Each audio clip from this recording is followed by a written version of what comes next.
Bonjour à tous, très chers réseauteurs. Aujourd'hui, je vous propose un format de vidéo court.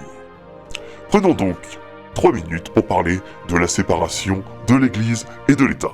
Bonne vidéo. Nous entendons souvent parler aujourd'hui d'une façon plus ou moins raccourcie des attentions particulières que peut prêter l'État au favoritisme qu'elle pourrait porter à certains courants de pensée religieux. L'idée est aujourd'hui d'apporter un trait ferme sur ce qui a été fait dans ce que l'on peut qualifier de séparation d'Église et d'État, le tout en 3 minutes.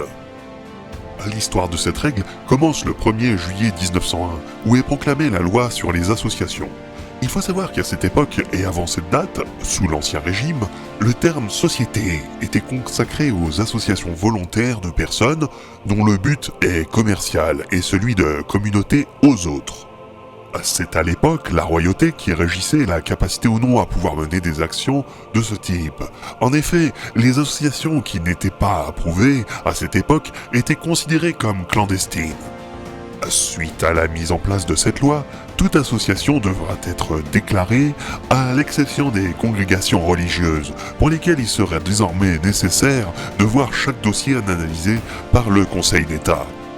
C'est en mai 1902 qu'Émile Combes, ancien séminariste issu d'une famille de 10 enfants dans un foyer plutôt modeste, celui-ci devenant sénateur, président du Conseil des ministres, puis ministre de l'Intérieur et des Affaires culturelles.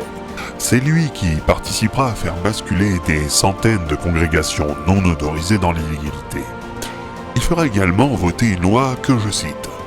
Les membres d'une congrégation non autorisée sont interdits d'enseigner ou de diriger un établissement d'enseignement. Cet homme était dans son orientation profondément anticléricale. Il démissionnera le 19 janvier 1905, suite à une affaire très particulière, l'affaire des fiches ou affaire des casseroles. Dans le fond, il s'agissait de ficher des personnes sur leurs pensées, leurs croyances, leur philosophie.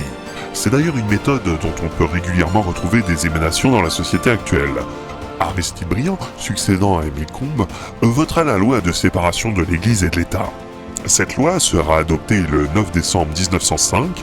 La République assurera désormais la liberté de conscience, le libre exercice des cultes et la suppression des subventions attribuées par l'État dans l'exercice de ces cultes. Il est à noter que les églises deviennent néanmoins propriété de l'État, qui peut en faire disposer gratuitement les associations culturelles. Voici venue l'heure de la laïcité à la française.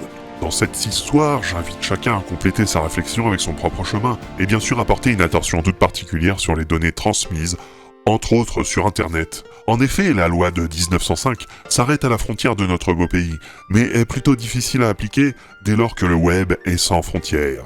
Je finirai sur cette célèbre phrase de Jean Cocteau, « Ce qu'on te reproche, cultive-le, c'est toi ».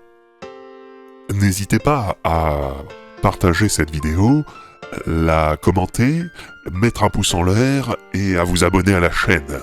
À très bientôt.